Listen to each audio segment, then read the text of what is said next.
en las fuentes de un conocimiento incierto. La sociología moderna se inició a fines del siglo XIX.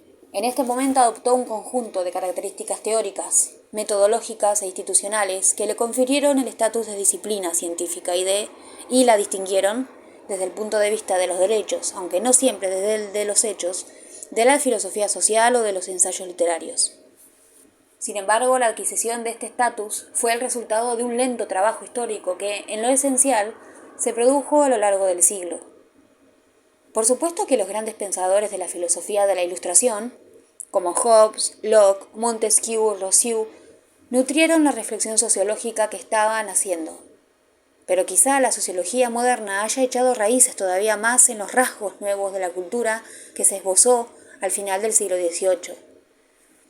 Los inicios del siglo XIX estuvieron marcados por el peso de las dos revoluciones con las que el siglo terminó, la Revolución Industrial y la Revolución Francesa.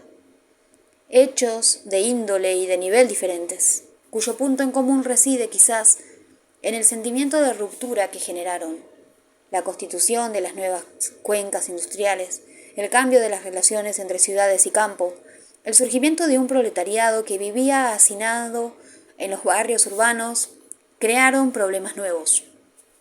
Ya no se trataba de situaciones que el pensamiento tradicional pudiera inscribir en el orden natural de las cosas, sino de los problemas sociales en el sentido moderno del término. El hacinamiento, la promiscuidad, la delincuencia, la prostitución, el alcoholismo, la mortandad precoz, estaban ligados a una organización social determinada y por esa misma razón requerían una intervención nueva de la sociedad sobre ella misma. Pero estos efectos del desarrollo industrial a los que el siglo XX no dejó de cuestionar pueden parecer también un resultado de la Revolución Francesa y de la destrucción de las estructuras y de los poderes que garantizaban el equilibrio social tradicional. El sentimiento de ruptura generado se manifestó en el pensamiento del siglo XIX, a través de oposiciones conceptuales, dicotómicas, que operaron en diversos niveles de variación sobre la temática de lo antiguo y de lo nuevo y que para algunos constituyeron el núcleo de las ideas elementales que caracterizaron a la sociología moderna. Más aún, posiblemente, este sentimiento generó una nueva preocupación respecto del conocimiento.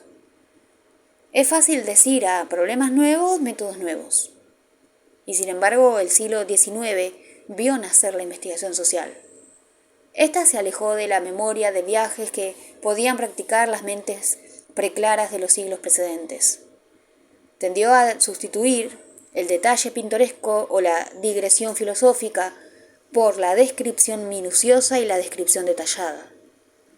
Hablar de sociedad dejó de ser solamente una cuestión de ideas, pero acumular hechos no basta para darles sentido. La preocupación por el conocimiento que manifestó la investigación social fue mucho más ambigua cuanto más múltiples fueron sus vínculos con el poder. ¿Qué puede ser entonces una ciencia de lo social? ¿No debe ser del mismo tipo que las ciencias naturales? ¿Pero es posible conformarse con describir lo real cuando éste adopta la cara repulsiva del desamparo humano? La sociedad es hija de la historia y los hombres son sus actores. Querer pensarla no es querer aprehender el sentido y lo que se pone en juego en su devenir. El pensamiento social del siglo XIX abordó indirectamente estas preguntas, que constituirían una de las dimensiones epistemológicas fundamentales de la sociología moderna. A través de los balbuceos de un conocimiento torpe para asociar las ideas con los hechos, a menudo a punto de caer en la denuncia y la lucha o de quedar satisfecho con construcciones más retóricas que teóricas, se trabajó durante todo el siglo el campo en el que se estableció la sociología. Indagación social y datos estadísticos. El siglo XIX experimentó la instauración progresiva a tientas, pero irreprimible, de un poderoso aparato de observación de lo social, que el siglo XX no hizo más que racionalizar y sistematizar. Por primera vez, probablemente, se operó una convergencia inédita y fecunda entre intereses estatales de control social, preocupaciones humanistas y sanitaristas, de ayuda a las poblaciones más desheredadas, y una preocupación científica de aplicación a los hechos humanos de los métodos matemáticos probados en las ciencias naturales.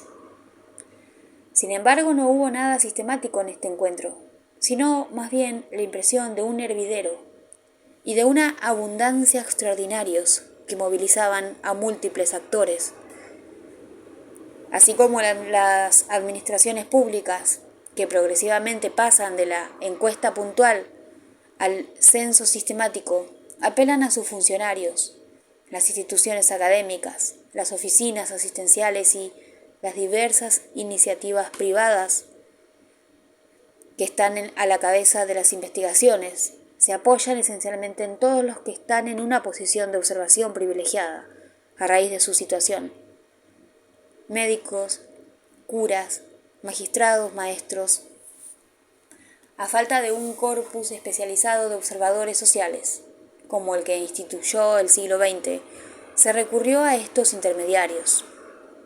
Chaptal movilizó a los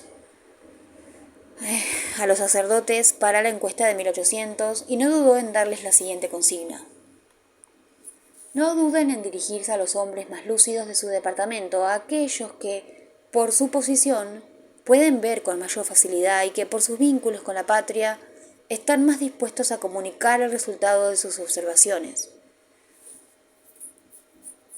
John Sinclair fue el pionero indiscutible de este movimiento.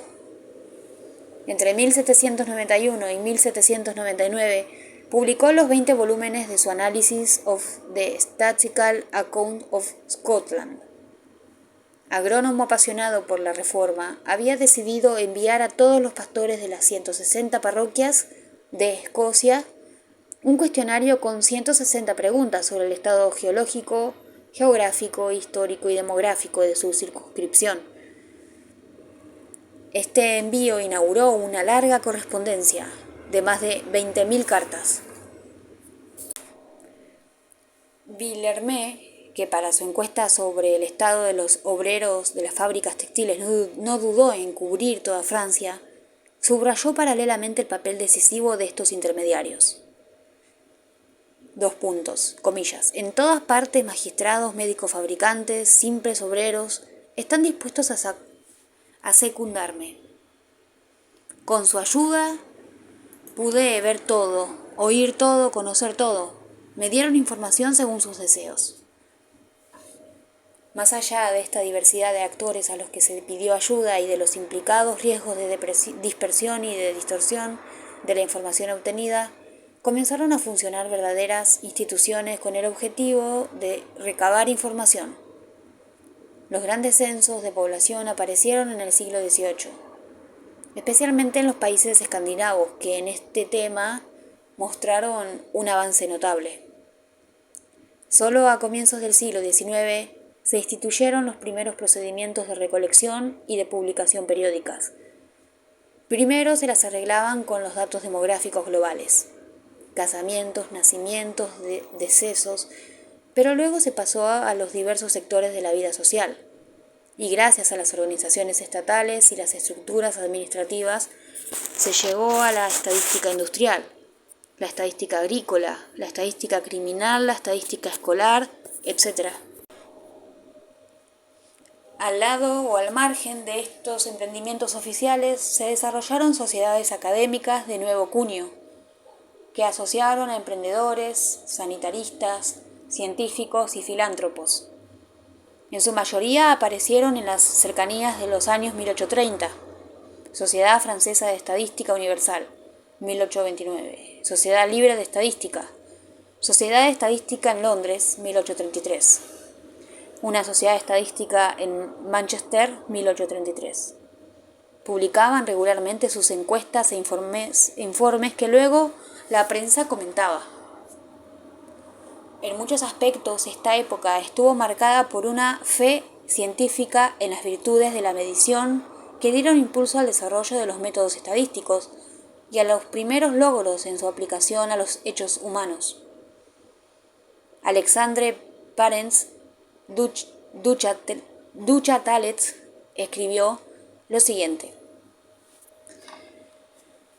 En la época actual, un espíritu juicioso puede quedar satisfecho con estas expresiones, mucho, con frecuencia, a veces, muy frecuentemente, etc., con los que nos contentamos hasta ahora. Cualquier aserción de este tipo no puede tener valor sin las cifras, que son las únicas que permiten la comparación. Este es el método que hace avanzar la ciencia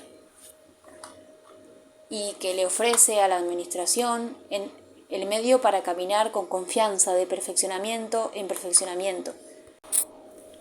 ¿Es posible entonces decir que a través de la investigación social, entendida en el sentido amplio que le daba el siglo XIX, se elaboraron las primeras formas de un conocimiento propiamente sociológico? Como señala Kent, muchas encuestas empíricas producidas durante este periodo iban más allá de la simple sociografía descriptiva. Desde muy temprano se iniciaron técnicas de recolección de información, cuestionarios, guías de mantenimiento y de análisis estadísticos de los datos, cálculos de medidas y de porcentajes, tabulaciones cruzadas, que anticiparon muy claramente los métodos de la sociología empírica del siglo XX. Mucho más aún, al lado del enfoque cuantitativo de los fenómenos, una corriente de exploración social privilegió el estudio cualitativo, basado en la observación in situ. Esto dio lugar a descripciones con frecuencia agudas, como la de los obreros textiles de Mulhouse, o a los que había visitado Villermé.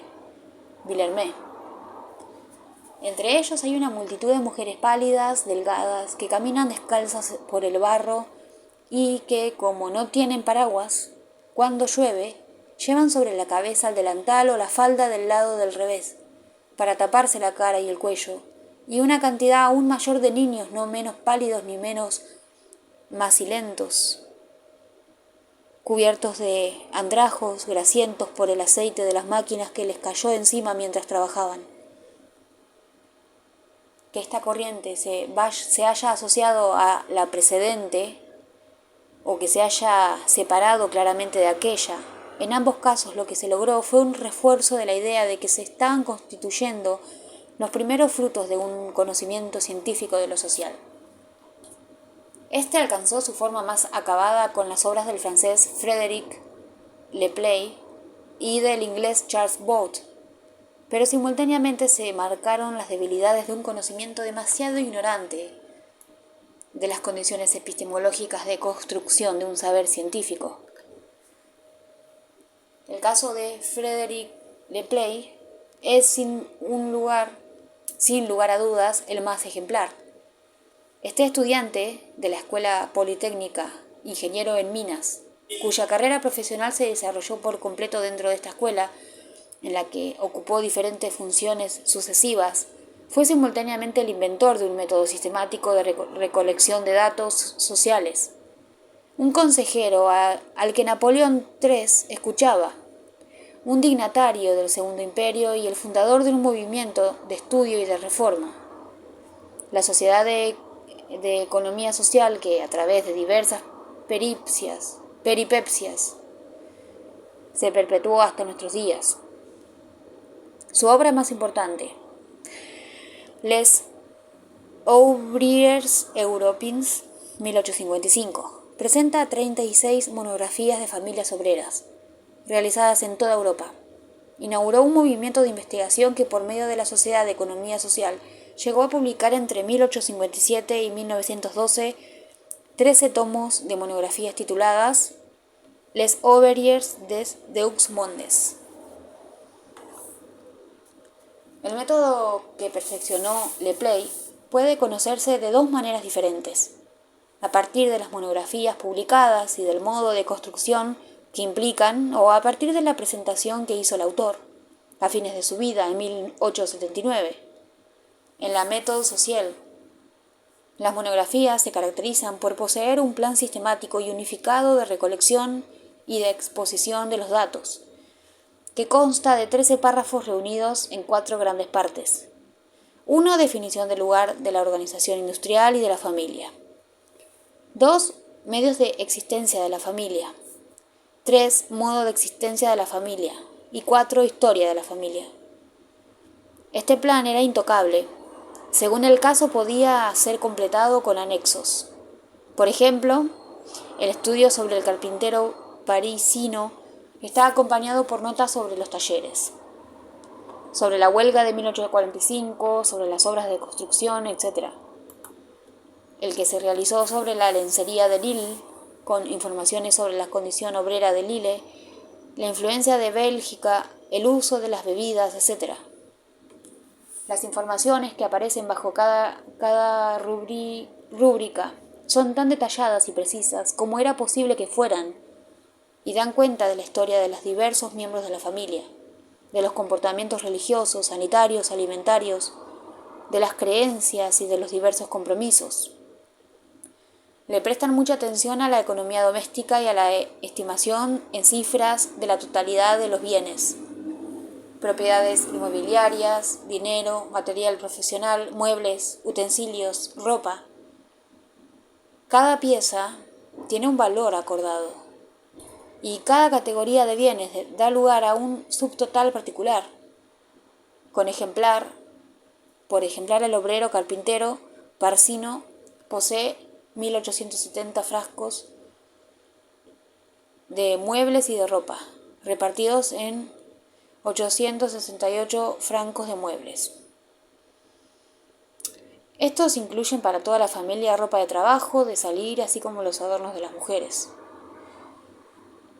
En ciencias sociales, un método como este asegura el procedimiento de decodificación. La información es recogida y clasificada a partir de una categorización previa. Esta constituye el punto de partida de comparaciones regladas que, en la sociología posterior, abrieron el camino para el análisis multivariado. Un factor particular es tomado como objeto de estudio.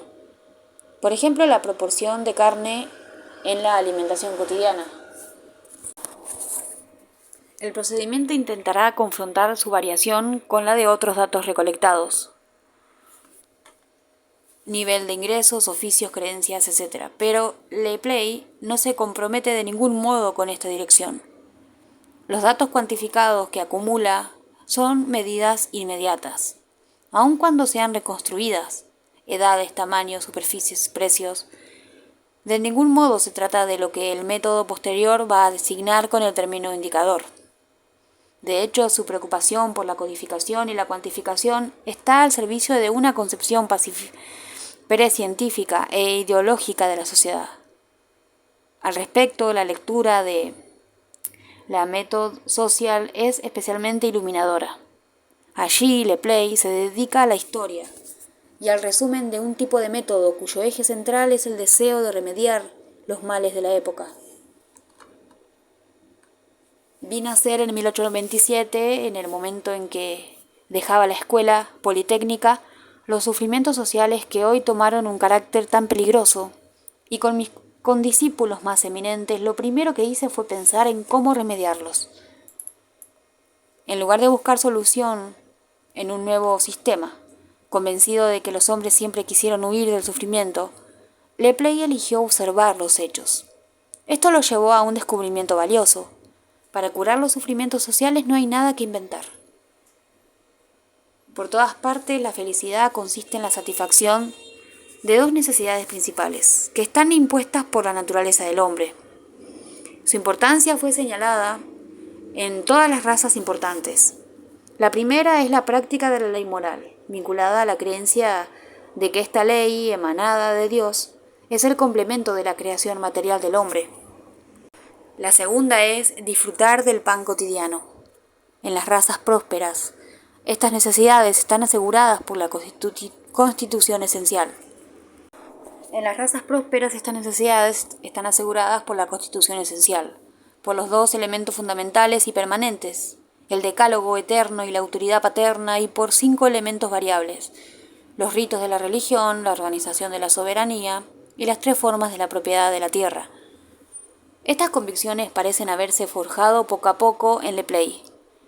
Sus múltiples viajes y especialmente su confrontación con las sociedades patriarcales de la Rusia meridional en 1837 les dieron cabida. constituyen el núcleo de las ideas que Lepley va a defender acendradamente desde 1850 y que constituyeron su programa de reforma social. Su interés reside en que están íntimamente unidas a una concepción positivista de los hechos, explícitamente influida por las ciencias naturales y que dirigen el protocolo de su recolección y de su utilización.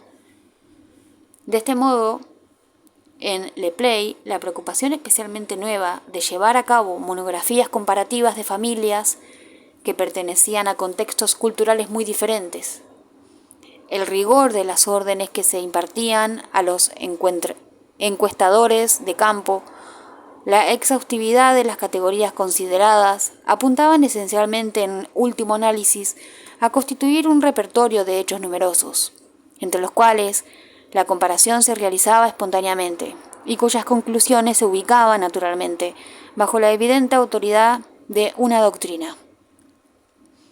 Este tipo de vínculo entre una acumulación de datos recolectados y establecidos con una extremada minucia y una conceptualización débil, heterogénea, que utilizaba un vocabulario no depurado, ideológico y con frecuencia moralizante, es una de las constantes del modo de construcción del conocimiento social durante el siglo XIX.